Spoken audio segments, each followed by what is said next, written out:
Bom dia, irmãos, graça e paz a todos. Pode sentar, gente. Glória a Deus. Que maravilha, né, irmãos? Louvar o Senhor, exaltar o nosso Deus, estarmos juntos em comunhão, né? Estarmos em comunhão é bom demais.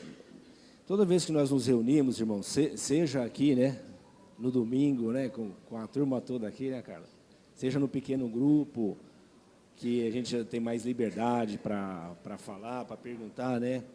Mas são momentos tão ricos, né? Tão preciosos para nós, de comunhão, de estar junto, de fortalecer o relacionamento, de ouvir para aprender, né, irmãos? De crescer com nossos irmãos, de compartilhar a vida. Nesses momentos de comunhão, nós exercitamos o amor em todos os sentidos e das mais diversas maneiras possíveis, inclusive orando e intercedendo um pelos outros. Orar é amar, né, irmãos? Glória a Deus. Nós estamos iniciando esse mês, nosso tema Livres para Amar. Livres para Amar. Obrigado, bem. Livres para amar. O Senhor, a Bíblia nos mostra a história da humanidade, e na história da humanidade a gente é livres para viver, né? Perdão. Livres para viver. E na história da humanidade, irmãos, nós vemos o ser humano como... nós vemos a atuação do ser humano num caminho de autodestruição, né? E de encarceramento, de escravização. E esse processo de encarceramento, de escravização do ser humano, roubou dele a vida que ele tinha em Deus. O homem só tinha vida em Deus. E ele sabia disso. Ele só tinha vida em Deus. É igual uma lâmpada na tomada. Tirou da tomada, apagou a lâmpada. O homem sabia que só tinha vida em Deus. Mas parece que Satanás chegou para ele e disse assim: olha, tira da tomada que eu te dou um Wi-Fi. Vai funcionar do mesmo jeito. E ele tirou da tomada e Satanás, o mentiroso, não tinha Wi-Fi para ele, ou algum sinal que o valha, né? E ele então perdeu essa luz, essa vida, e passou a se degradar, a se autodestruir, a se deformar, a ser escravizado pela decisão dele. E isso roubou a vida do homem. Então o homem encarcerado pela sua própria natureza agora decaída, desconectado de Deus, deixou de viver. E o que nós temos hoje na nossa sociedade é o ser humano, é essa humanidade que desfruta ainda, por misericórdia e graça de Deus, de talentos, de dons, de habilidades, que nós chamamos de ciência ou dos saberes, desfruta de um resto da humanidade que nós tínhamos lá no Éden e que hoje ainda serve para nos ajudar a conviver como seres humanos, como seres sociais, né, que convivem com os outros. Mas é essa mesma sociedade que testemunha a sua escravidão, violentando, matando, fraudando, roubando, destruindo, se autodestruindo. E o nosso ponto de reflexão nesse mês é sobre essa mensagem, é sobre essa verdade, né? Para vivermos, nós temos que estar livres, e só Deus pode tornar a nos libertar, porque só em Deus nós podemos ter vida novamente. Só conectando-nos em Deus novamente, nós podemos ter vida. Só ligando na tomada de novo, nós podemos ter vida. E essa vida, e isso só é possível agora, através de Jesus Cristo. Jesus agora é que nos conecta com Deus. Então Deus nos chamou para vivermos livres. Livres para viver. Amém, amados? E nós queremos tomar o ponto de partida para essa nossa conversa aqui do mês de março, algumas matérias que nós estudamos em um dos grupos que nós reunimos aqui na comuna, como fazemos em outros grupos, que é o Celebrando a Recuperação. Então, Celebrando a Recuperação é um pequeno grupo que se reúne semanalmente com o objetivo de abrir as Escrituras e se lavar nela, como nós fazemos com os demais grupos, como nós fazemos na Escola Bíblica Dominical. É um momento de interação, de conversa, de compartilhamento, de confissão, de oração. É um momento mais íntimo do que esse que nós temos aqui. É um momento onde nós compartilhamos, podemos confidenciar a nossa vida aos nossos irmãos. E acontece toda segunda-feira. Nós temos um livro, que é o livro de Passos, que é um livro, que é um manualzinho, igual a apostila que a gente usa, né? Esse livro aqui, ó. Então, esse livro, todo mundo que participa leva para casa, estuda, revê a matéria. Tem um outro livro menor, que nós chamamos de Livro de Passos, que é um segundo estágio, e acontece simultâneo com esse que nós fazemos aqui, que é um grupo separado de homens e mulheres, onde os homens podem ter mais liberdade ainda de confidenciar as suas dificuldades, as suas compulsões, as suas obsessões, as suas deformidades de caráter, os seus maus hábitos. Então, fazer isso só em grupos de homens e só em grupos de mulheres é extremamente saudável. E nesse livro menor, que é o Livro de Passos, os irmãos levam o livro para casa e tem questionários que ele pode responder e estudar sozinho. Então, quando se reúne no grupo de Passos, ele aprofunda aquilo que ele aprendeu na reunião de segunda-feira, que é o nosso encontro do Celebrando a Recuperação. Então, é baseado nos princípios que nós usamos para aplicar esse método, que nós estaremos conversando neste mês de março. O termo Celebrando Recuperação é só um método. O que vale é os princípios, que são os princípios bíblicos, os princípios das Escrituras Sagradas. E hoje nós vamos começar a trabalhar o tema, que é o passo que nós chamamos de passo número 1. É o princípio número 1 e o passo número 1. São 12 passos, nós não falaremos dos 12 passos. Nesse mês de março nós falaremos apenas de algum, com o objetivo de convidar os irmãos a ouvir, a virem, a estarem aqui. É interessante, irmãos, que é muito comum ter-se duas imagens de igreja. Eu li em algum lugar, num livro, que um pastor da igreja decidiu colocar uma placa na entrada da comunidade dele. E a placa dizia o seguinte: proibido entrada de pessoas perfeitas. É uma boa ideia, né? Proibida a entrada de pessoas perfeitas. Por quê? Porque é interessante como a gente ouve as pessoas dizer assim: fulano faz isso e aquilo, e ainda vai na igreja. Ou diz assim, e diz que é da igreja. Vê a pessoa fazendo alguma coisa e fala, e diz que é da igreja. Eu que não sou da igreja sou muito melhor. Você já viu essas conversas assim? Então, essas conversas é fruto dessa leitura deformada, dessa leitura míope, errada que se tem. Pensa-se em comunidade, em igreja, como uma espécie de convento, de mosteiro. Quando pensa em mosteiro, né, a gente pensa naqueles abade, né, aqueles monges, né, com a bata, cabeça coberta, eles vão deslizando assim pelo chão, nem pisa no chão, né? É um pessoal sagrado, santo, né? Ou convento de freiras. Dizem, né, que também é uma coisa parecida com isso, né? Não tem fofoca, ninguém fala mal de ninguém, e é tudo boas obras, e todo mundo desliza no chão assim, nem pisa no chão direito de tanta santidade.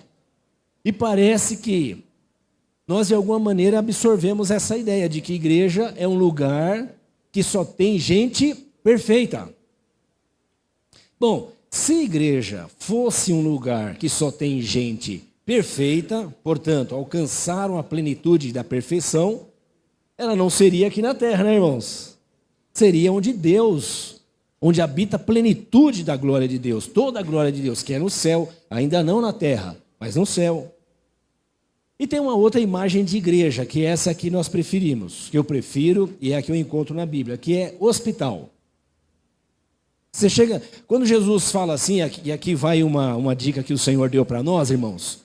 Quando você está muito ansioso, muito nervoso, muito irritado, com aquela sensação de, parece que o mundo está contra mim, se sentindo a vítima do universo, às vezes isso acontece com a gente, não acontece? Não tem hora que você parece se sentir a vítima do universo? Bom remédio, palavras do Senhor Jesus. Vamos visitar alguém que está no hospital. Vamos visitar alguém que está preso. Vamos numa casa, vamos no orfanato. Vamos num asilo. Vamos dar pão para quem tem fome. Porque Jesus disse, tive fome e não me desse de comer. Tive sede e não me desse de beber. Tive preso e não fui me visitar. Mas preso tem que se lascar mesmo. Então, mas são palavras do Senhor Jesus. Tive preso e não fosse me visitar. Né? Tive doente e não fosse me ver. Parece que é um caminho que o Senhor dá para a gente sair de nós mesmos e vivermos além de nós mesmos. E viver além de si mesmo traz vida, irmãos.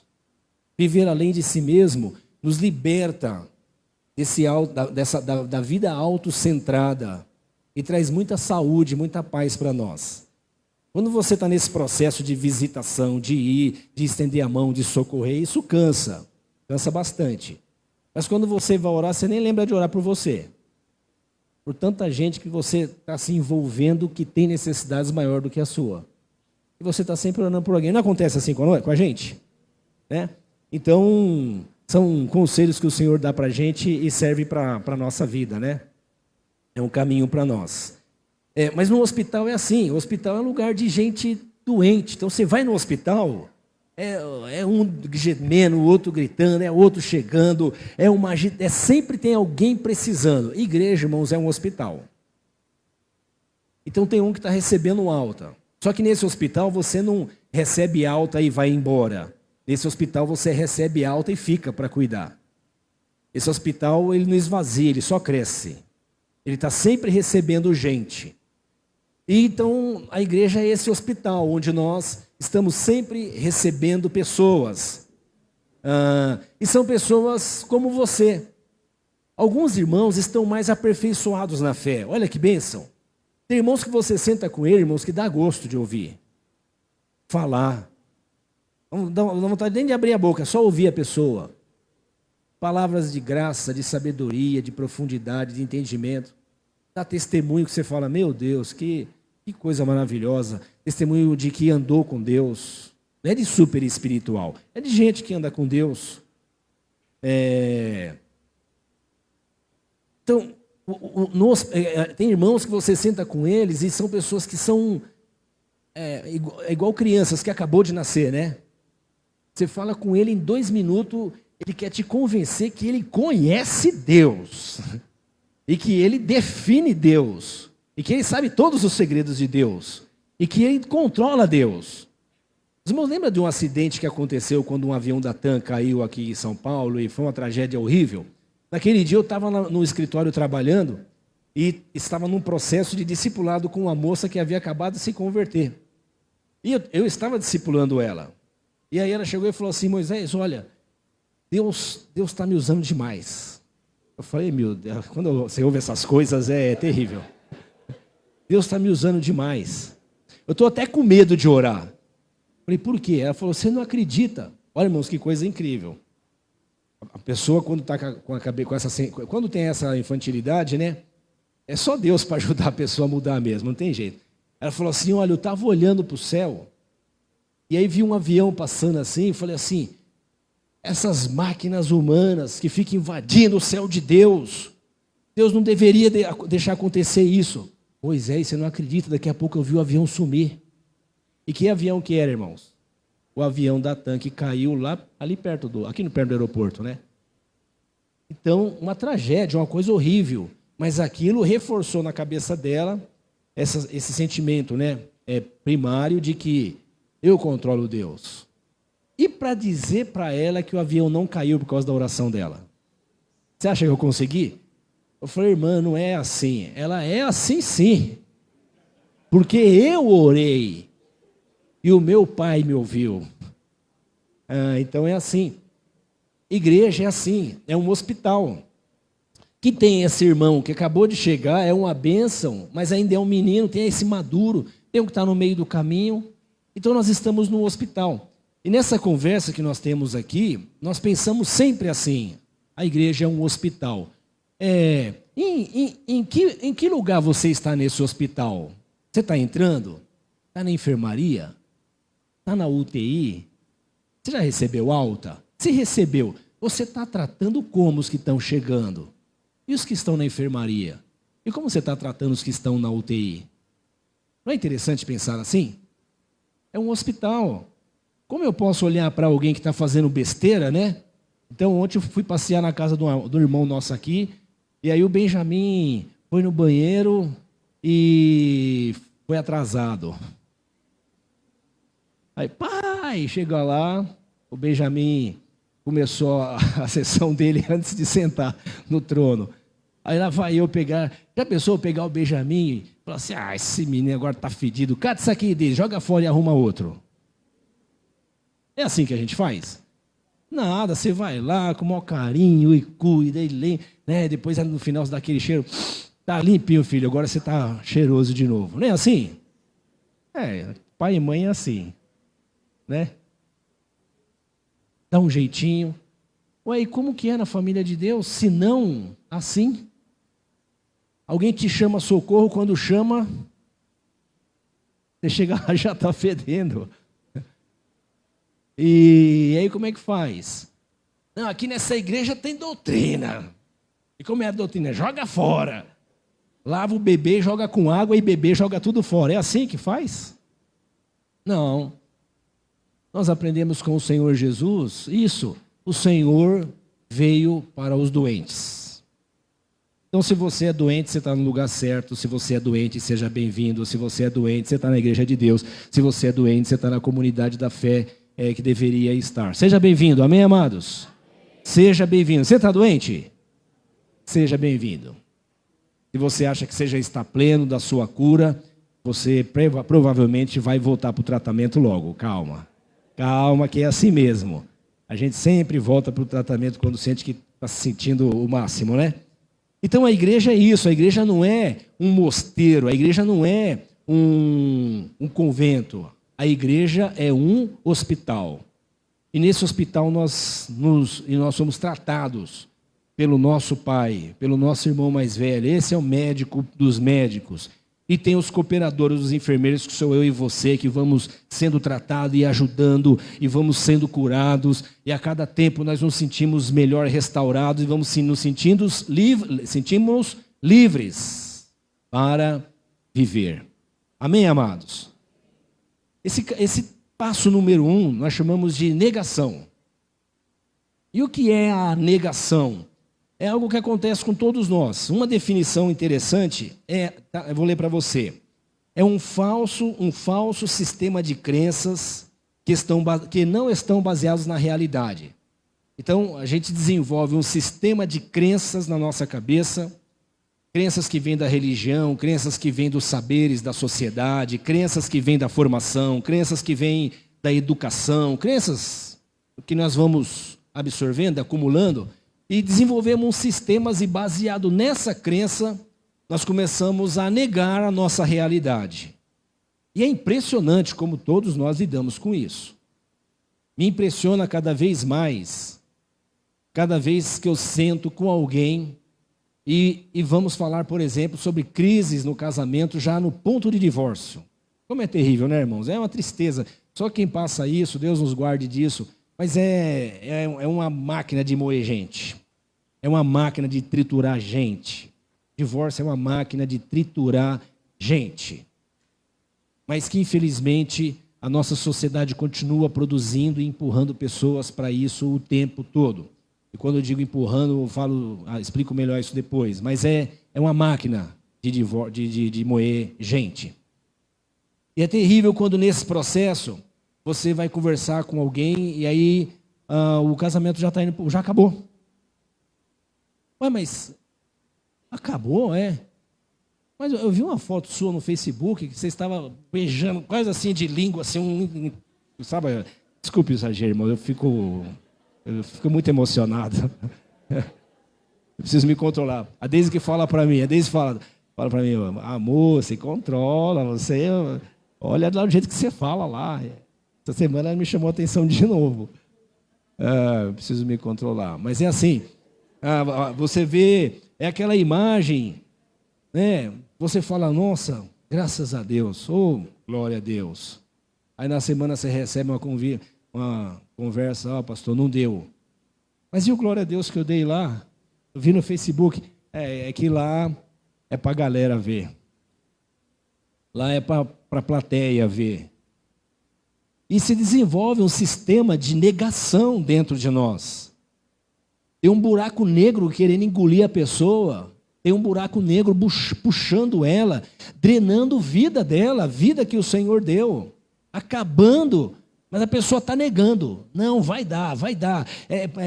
Eu preciso mostrar que vai dar, porque as pessoas não podem saber o que eu estou passando, e se entender o que eu estou passando, o que vão pensar de mim, e eu não vou pedir oração, e eu não vou compartilhar. E tem coisas que para a gente compartilhar é difícil mesmo, não é verdade, irmãos? Tem coisas que para compartilhar é difícil, tem que ser gente muito próxima, muito amigo, que você respeita muito, senão você não vai compartilhar. E é assim mesmo. Mas esse sistema de crenças, ele atrapalha bastante. E também um comportamento autoprotetor que nos impede de encarar a verdade com honestidade. Então eu preciso me proteger. E nesse processo de proteger, a gente não vai falar aqui porque não é o caso, nem dá tempo, o Daniel poderia falar um outro dia, mas dos processos que a psicologia ensina, por exemplo, processos que a gente desenvolve entre nós, em nós mesmos, para nos proteger e nem percebemos, nem sabemos disso, nem nos damos conta disso. Algum especialista que vem e diz, olha, isso que você está fazendo é um mecanismo de defesa. Aí mas eu nunca percebi isso. Você vê, irmãos, a gente nem sabe direito como é que nós funcionamos. Não é verdade?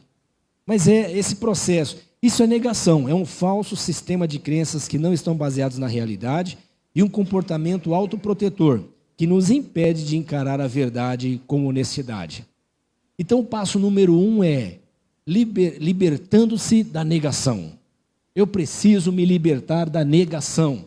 Eu preciso reconhecer que eu lido com a negação. E eu preciso abandonar a negação. A negação são correntes que me aprisionam, me trazem danos, me impedem de crescer, me impedem de ir, me impedem de prosperar, me impedem de desfrutar da vida que o Senhor me deu. Mas ainda assim eu acho que essas correntes me protegem. Porque ela cria uma espécie de carapaça que deixa as pessoas me ver como eu gostaria que elas me vissem. Então, abandonar a negação é o passo número 1. E de onde foi tirado isso? Das Escrituras. Eu quero ler para você alguns textos aqui que nos ajudam a entender. E vamos ler a Bíblia. A palavra de Deus é muito extraordinária para abrir chaves na nossa cabeça e ajudando a gente se perceber, se ver, se compreender, perceber o nosso lugar na vida, onde nós estamos, quem nós somos, né? Aquela frase, quem sou eu? Quem sou eu? Quem sou eu? Bom, abra as Escrituras e você vai descobrir quem você é. A foto não é lá essas coisas, não é igual ao Facebook, mas é um bom lugar para a gente olhar, né?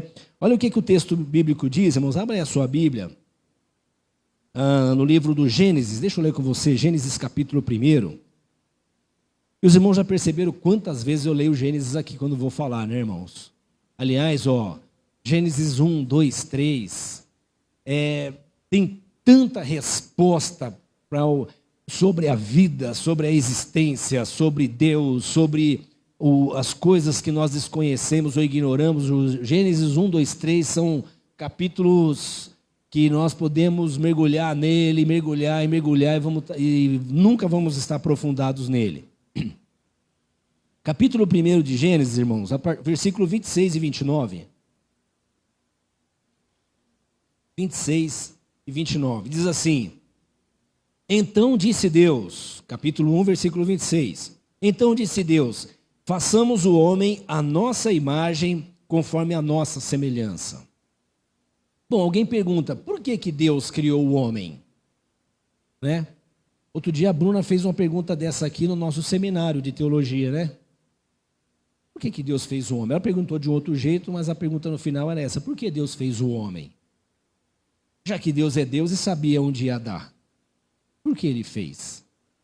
A resposta que me vem à cabeça, irmãos, e é alguma coisa que passa na cabeça de outros irmãos, é que o Deus perfeito, quando vai criar o máximo da sua perfeição, Ele não pode ter medo de criar alguma coisa parecida com Ele. E Ele então cria o homem, sua imagem, conforme a sua semelhança. E nessa natureza do homem, imagem e semelhança, o homem tem muitas coisas que vêm da natureza de Deus. Temos consciência, autoconsciência, vontade, desejo, né? Então Deus cria esse homem. E por que que Deus criou o homem? Porque Ele não poderia, sendo Deus, se furtar à criação. Às vezes alguém, vou te dar um exemplo bem básico, às vezes numa empresa alguém deixa de promover o outro, sabendo que aquela pessoa tem potencial, porque tem medo da concorrência. Vai que esse cara, é uma alegoria simples, mas só para você perceber, nós temos medo dessas coisas. Deus é Deus, e se tinha que criar alguma coisa extraordinária, que nada maior do que isso poderia ser criado, Ele cria quem? O homem.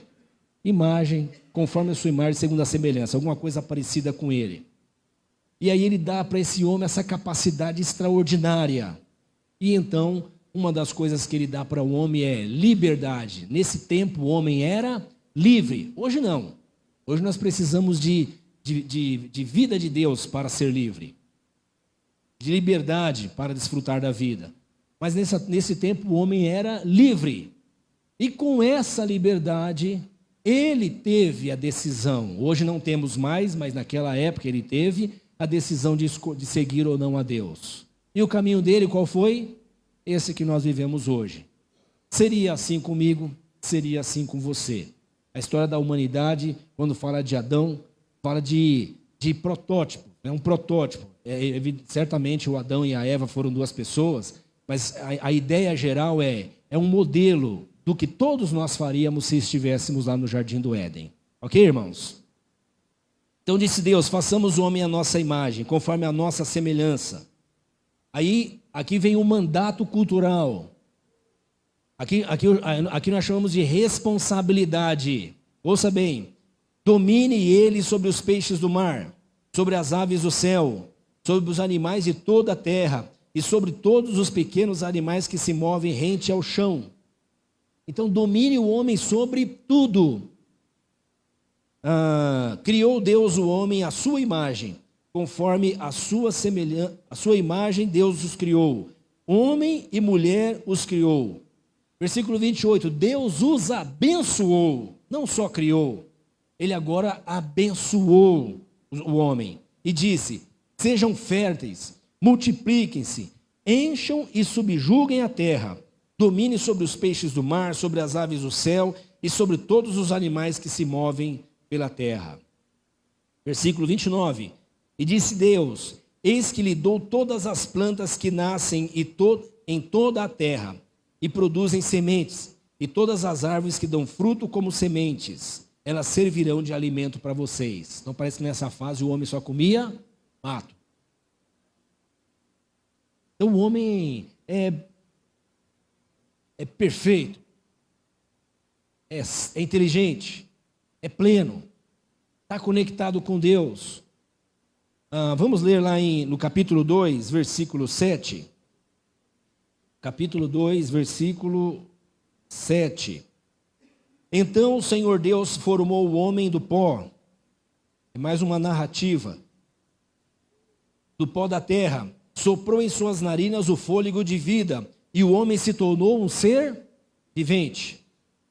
Ora, o Senhor Deus tinha plantado um jardim no Éden. Então, Éden é o lugar onde eles estão. Éden já é o lugar. Toda a terra é o Éden.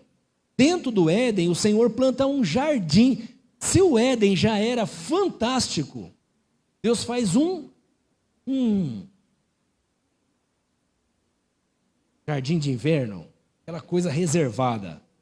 Ó, fez um jardim e colocou o homem nesse jardim. O Senhor... Então o Senhor Deus tinha plantado um jardim no Éden para o lado do leste e ali colocou o homem que formara. Então o Senhor Deus fez nascer do solo todo tipo de árvores agradáveis aos olhos e boas para alimento. E no meio do jardim estava a árvore da vida e a árvore do conhecimento do bem e do mal. Então nesse jardim extraordinário tinha tudo para o homem e tinha também as duas árvores que simbolizam ao bem e o mal. No Éden nascia um rio. Bom, vamos lá no versículo 15. O Senhor Deus colocou o homem no jardim do Éden para cuidar dele e cultivá-lo. Responsabilidade. Irmãos, vai aqui um conceito, uma chave para a nossa vida. E que isso muda a nossa perspectiva de leitura bíblica e de teologia e de maneira de ser discípulo do Senhor. Deus colocou Adão e Eva num jardim e deu a ele responsabilidades. Falou, vocês são responsáveis. De lá para cá, isso nunca mais mudou. Nunca mais mudou. Tem algumas pessoas que gostam de espiritualizar o que não se deve espiritualizar e por conta disso terceiriza a responsabilidade ou para Deus ou para o diabo das coisas. Ou é Deus ou é o diabo, eu estou de boa.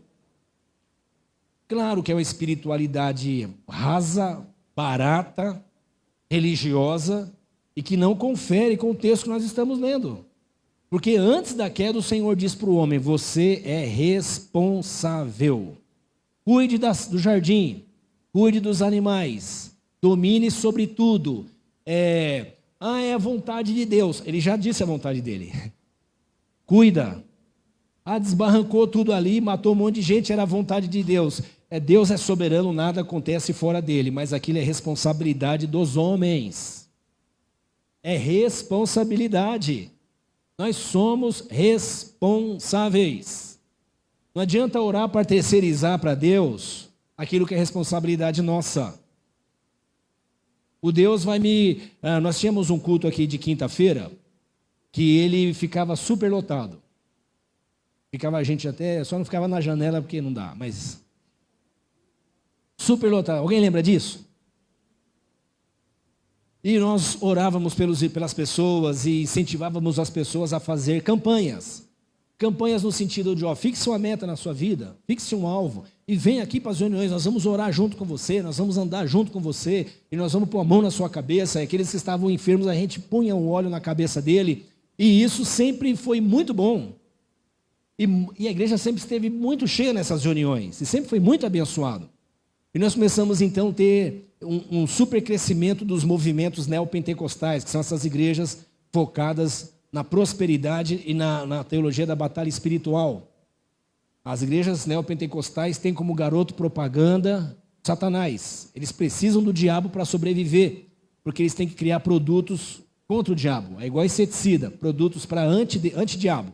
Então aí isso começou a crescer demais. E eles começaram a usar os mesmos termos que nós usávamos aqui. Não porque não sei se eles copiaram ou não, mas as igrejas pentecostais sempre usaram esses termos, né? Os irmãos que são mais antigos aí sabem disso.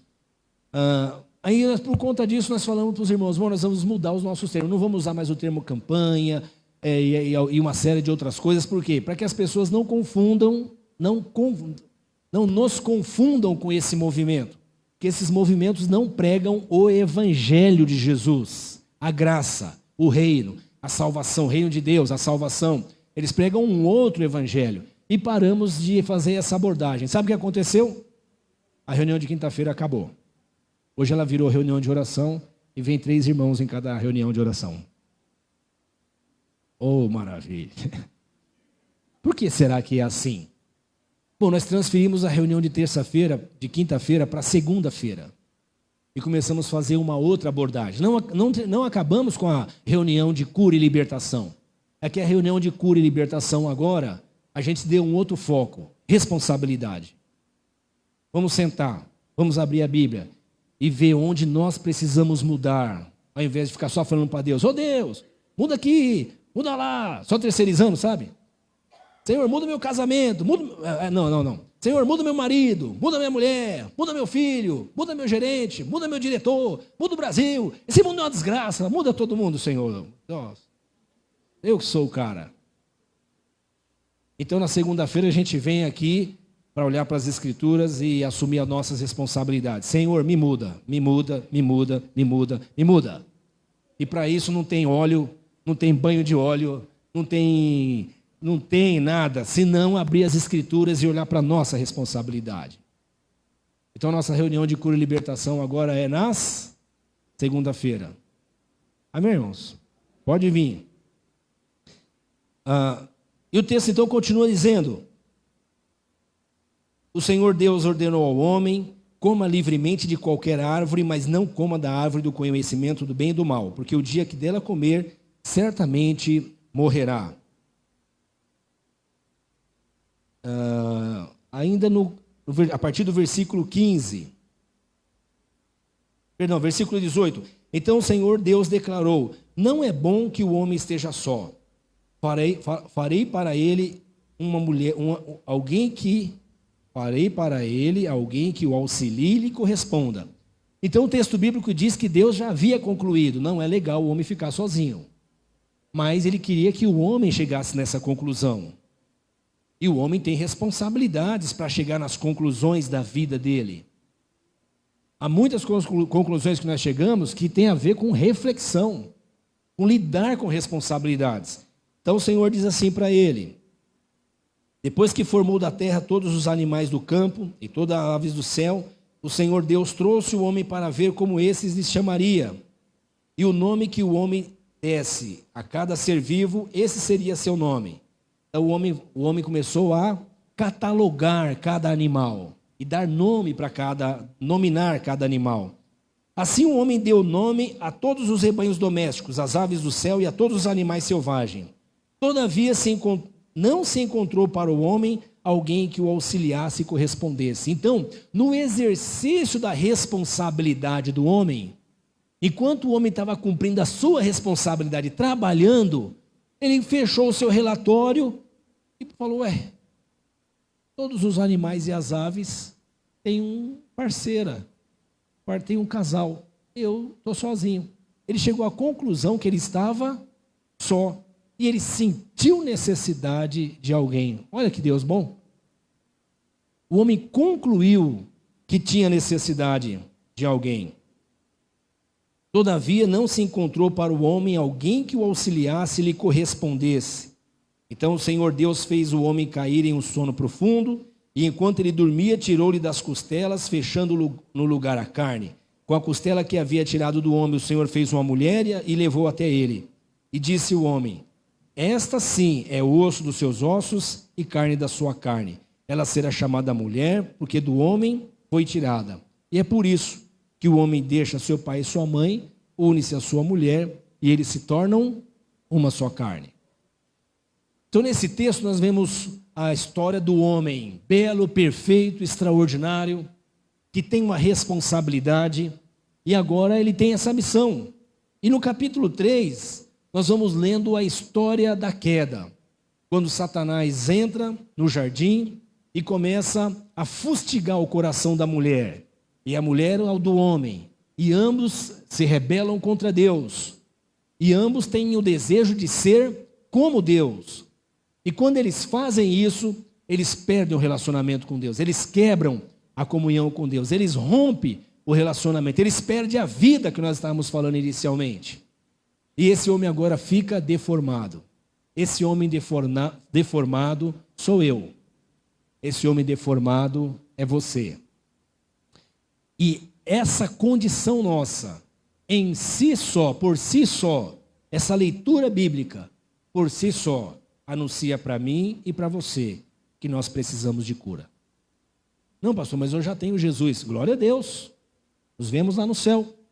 Mas enquanto estivermos aqui na terra, vamos ser curados? Jesus chama Pedro, o rei do cangaço.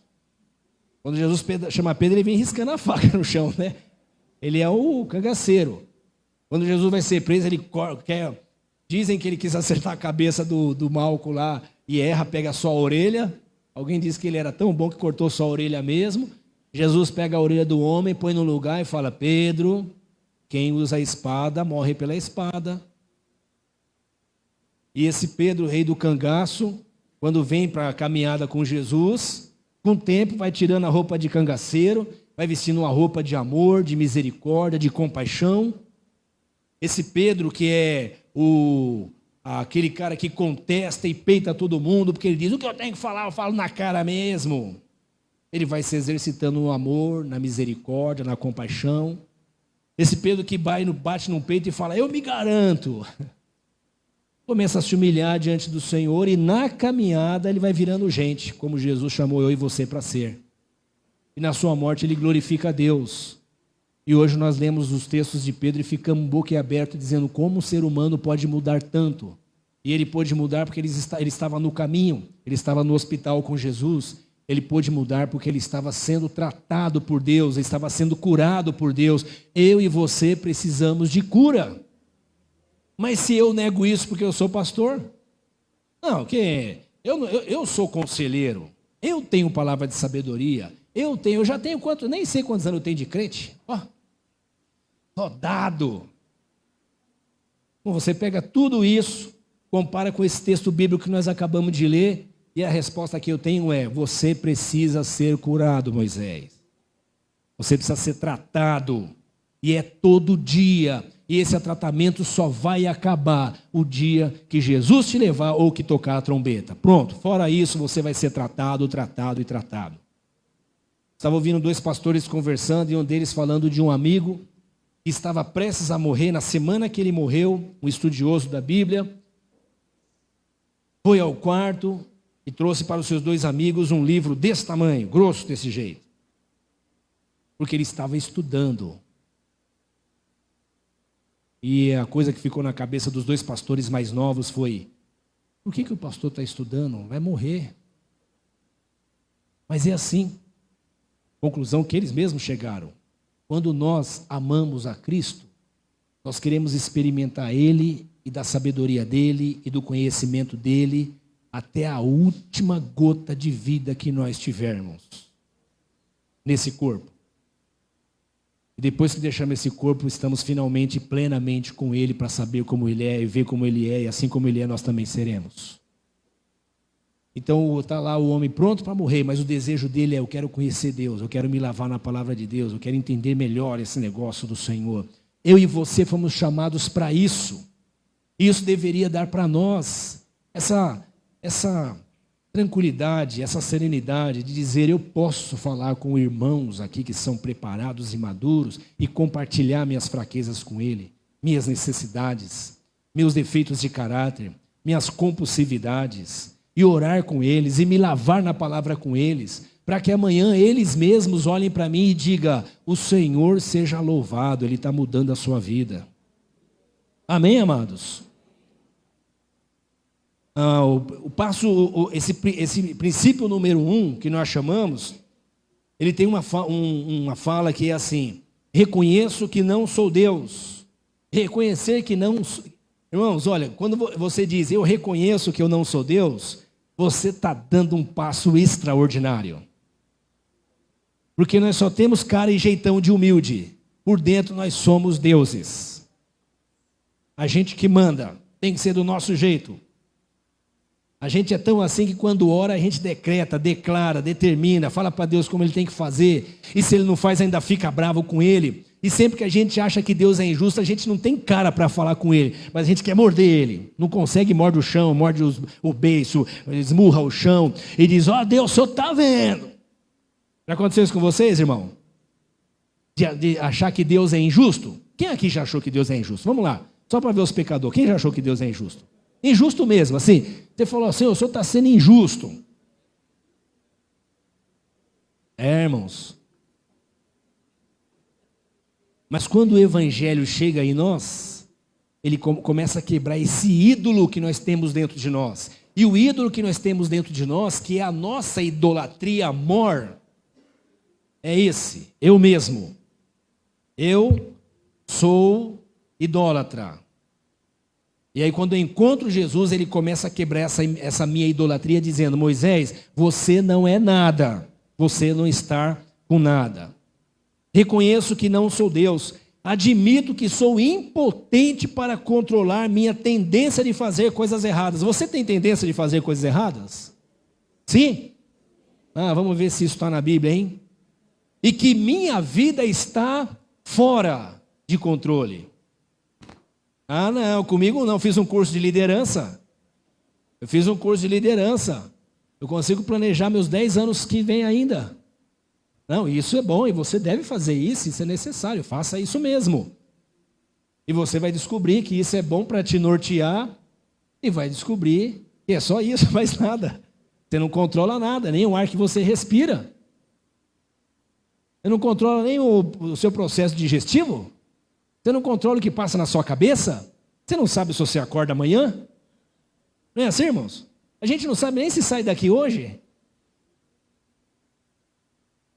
Não soltaram lá um videozinho do pastor que estava pregando, daqui a pouco o pastor, bumba, cai do púlpito e morre em cima do palco. Acabou. Nós não controlamos nada, nós não sabemos, nós não temos esse conhecimento todo. Abra sua Bíblia comigo, Romanos capítulo 7.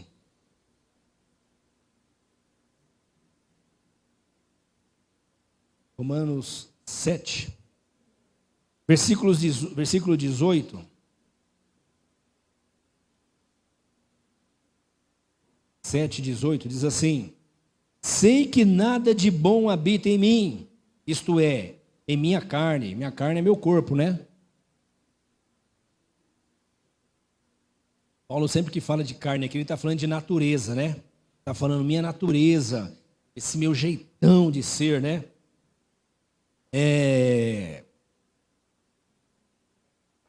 Versículo 18, não, sei que nada de bom habita em mim, isso é na minha carne, porque tenho o desejo de fazer o que é bom, mas não consigo realizá-lo. É assim com vocês também? Pois o que faço não é o bem que desejo. Olha só, o que faço não é o bem que desejo. Nós ouvimos a pregação do pastor Zanetti aqui a semana passada, retrasada, né?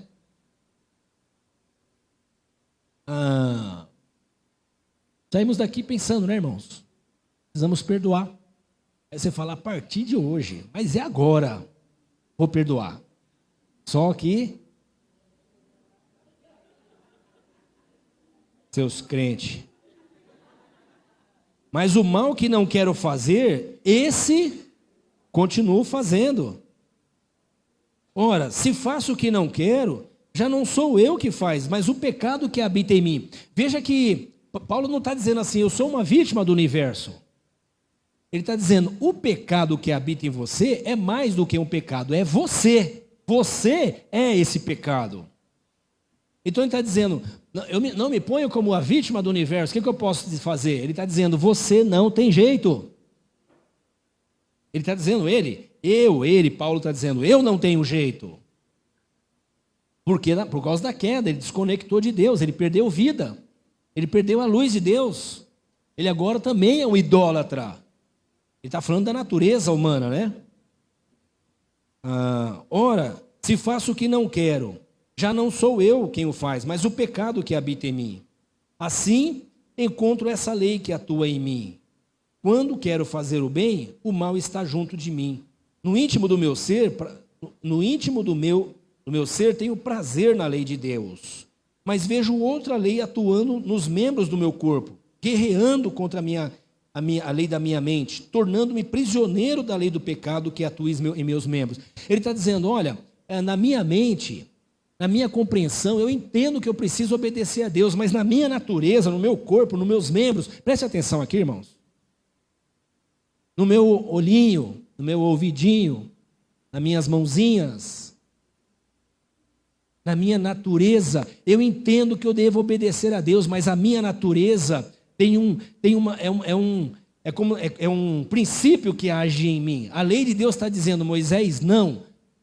É isso, é o negócio da criança. Não estou, não mexe, e a mãozinha está indo lá para mexer.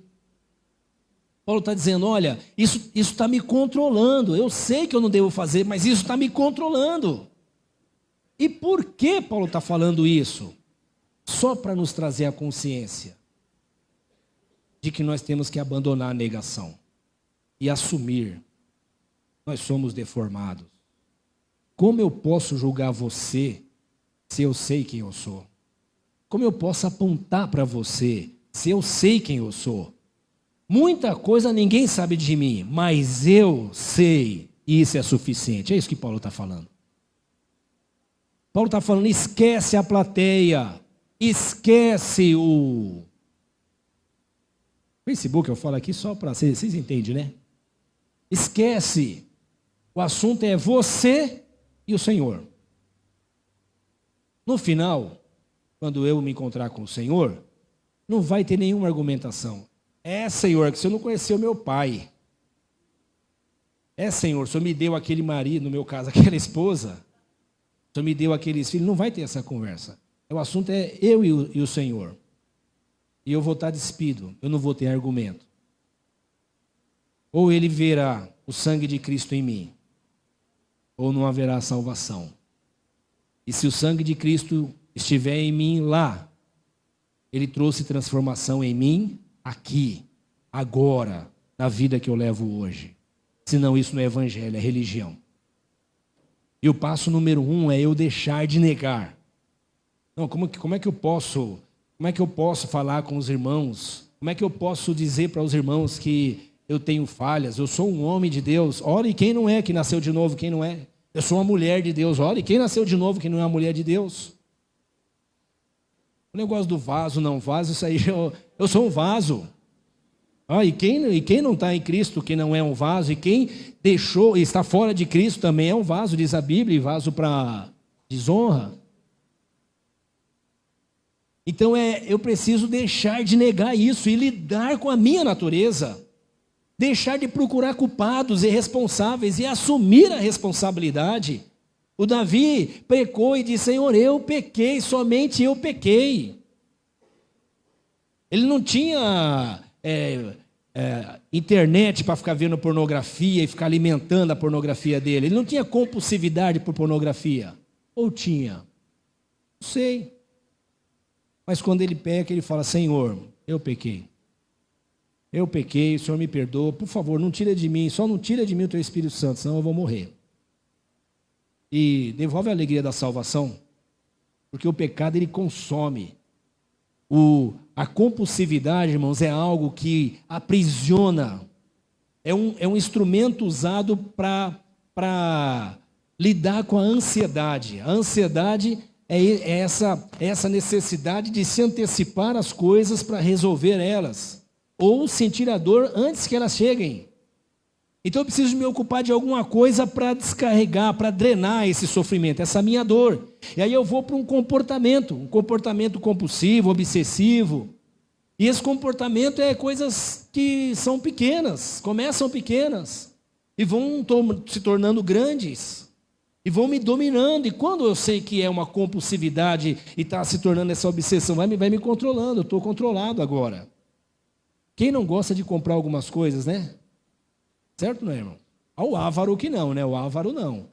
O avaro gosta de ter dinheiro, não de comprar as coisas, mas fora o avaro, a gente gosta de ir lá e comprar alguma coisinha, não é assim, irmãos? Mas quando aquilo começa a comprometer seu relacionamento, suas economias, e aquilo começa a virar o que te alivia a ansiedade, isso é compulsividade. Isso serve para alimentação, isso serve para a internet, isso serve para jogos, isso serve inclusive para viciados em igreja. Tem gente que é viciado, tem que estar o tempo todo arrumando coisa para fazer, por quê? Porque ele está ansioso com os assuntos de casa, do casamento dele, dos filhos dele, e eu preciso fugir disso e foge para um lugar que ele chama de igreja, e ali vira um ativista frenético, e todo mundo que não é igual a ele fala, não, você não está servindo a Deus como deveria servir, e ele sente culpa, e ele traz culpa para os outros, e é uma desgraça. É uma desgraça. São compulsividades. Qual aqui eu tenho? Qual aqui você tem? Então alguém diz assim, a reunião de segunda-feira é para dependente químico. Eu estou fora dessa laia. Eu ouvi uma frase outro dia, como é que é? Uma frase, corja. Eu estou fora dessa corja. Eu vi essa frase esses dias, uma corja. Aqui é o hospital. Aqui nós nos encontramos. E alguém tem compulsividade com gasto, outro com pornografia, outro com produtos, com algum remédio, algum produto, alguma química, outro com alimento, outro com... Eu sou perfeccionista, tudo tem que estar do meu jeito, tudo tem que estar do jeito que eu quero, isso faz eu cobrar as pessoas, isso faz mal para mim, e eu passo uma régua e todo mundo que não está no meu padrão é eliminado. São tantas compulsivas, irmão, são tantas deformidades que nós temos que... E o apóstolo Paulo fala, é isso que nós somos, quem nos livrará dessa situação? E o passo número 1 é, eu preciso confessar, Senhor, eu continuo sendo um pecador. Estou lavado, olha o que o texto, no versículo, capítulo 8, a boa notícia, ouça aqui, portanto agora, nenhuma condenação há para os que estão em Cristo Jesus. Você está em Cristo Jesus? Então preste atenção no que eu vou te dizer. Ele não está esperando você melhorar para te salvar. Ele te salvou. E Ele te chamou para um caminho. E nesse caminho Ele está dizendo, se enxerga. Vê quem você é. Se humilha. Que o mundo precisa saber que a minha glória transforma o ser humano. Muda o comportamento do homem, muda a natureza do homem, para que os homens glorifiquem o meu nome. Oh, glória a Deus, se os homens veem a glória de Deus em nós, eles vão falar menos o nome de Deus em vão, e vão temer na hora de invocar o nome do Senhor, porque eles veem a glória de Deus em nós. Portanto, agora, nenhuma condenação há para os que estão em Cristo Jesus. Ninguém vai para o inferno porque erra. Mas todos estão indo porque tem essa natureza deformada que não tem jeito.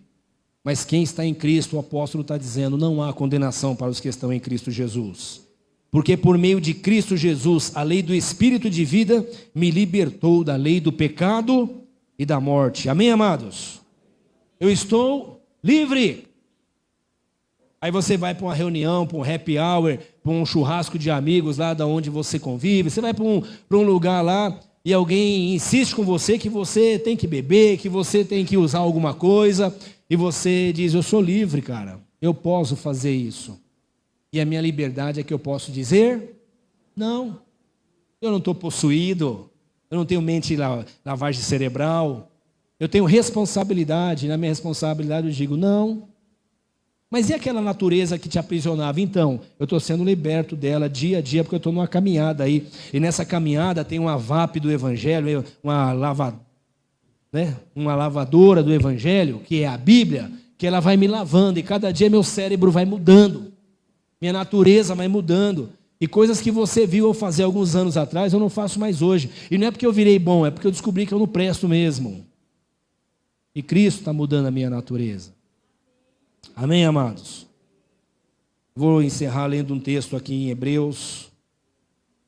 Eu gostaria que você lesse na sua casa Hebreus capítulo 11, que fala de homens como eu e você, mulheres como eu e você, gente como eu e você, gente que lidaram com a vida, lidaram com as suas deformidades, lidaram com os seus problemas, mas foram transformados. Hebreus capítulo 12, versículo 1 diz assim, portanto, também nós, uma vez que estamos rodeados por tão grande nuvem de testemunha, livremo-nos de tudo o que nos atrapalha e do pecado que nos envolve, e corramos com perseverança a corrida que nos está proposta, tendo os olhos fitos em Jesus, autor e consumador da fé. No capítulo 11 ele fala dos heróis da fé. Ele fala da galeria dos heróis da fé, homens e mulheres, como eu e você, com a mesma natureza de Paulo, mas que triunfaram pela fé. E você diz, quem sou eu perto de Abraão? Esquece Abraão, olha para Cristo. Portanto, portanto, nós que estamos cercados de uma tão grande nuvem de testemunha, é muita gente dizendo para mim assim, Moisés, isso funciona, Moisés, isso dá certo. É uma multidão de gente falando para mim, Moisés, é assim que o Senhor vai tratar você, Moisés. É o Abraão dizendo para mim, o Abraão fez as atrapalhadas dele, que os irmãos sabem que ele fez, eu não vou ficar entregando aqui, mas ele fez. É o Abraão dizendo, Moisés, o Senhor é fiel, Ele faz isso na sua vida, Ele vai fazer na sua vida.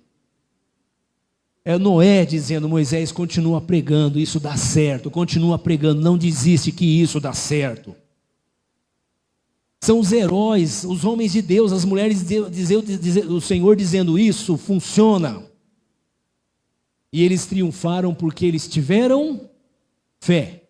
Aí você diz, ai pastor, mas coitado da minha fé. A sua você joga fora, fica com a que Deus te deu. Fica com a fé que o Senhor nos deu. Porque o que o texto está dizendo aqui é, olhando para Jesus, autor, Ele criou isso, Ele te deu isso, e Ele vai manter isso até o final. Autor e consumador. Ele deu o start, e Ele vai encerrar. E quando eu estiver com Ele, acabou, agora não tem mais fé. Não tem mais dom, não tem mais maravilhas, não tem mais nada, agora é só o amor que me conquistou na cruz. Ele nos deu essa fé. E a fé que Ele te deu é como um anzol que vai no seu beiço e traz você. Você se bate como um peixe que acha que é dono do mar, que Deus deu para ele. Mas Ele vai trazendo até que você chega na mão dEle. Curado, livre para viver.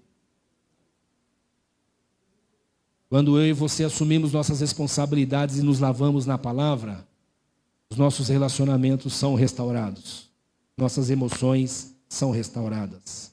As compulsões nossas vão sendo controladas pelo Espírito. Eu quero encerrar, e agora é para valer,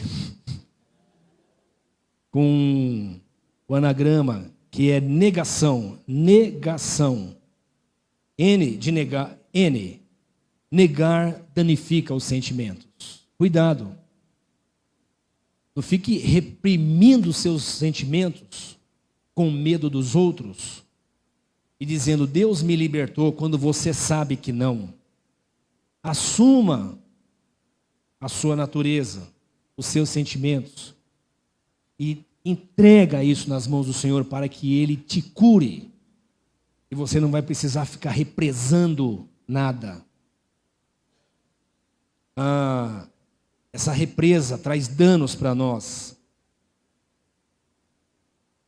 E, da negação, a letra E, esgota, não assumir quem nós somos, não assumir a nossa condição, não abandonar a negação, deixar de negar, né? Quando eu não deixo de negar quem eu sou, isso esgota as energias, produz ansiedade.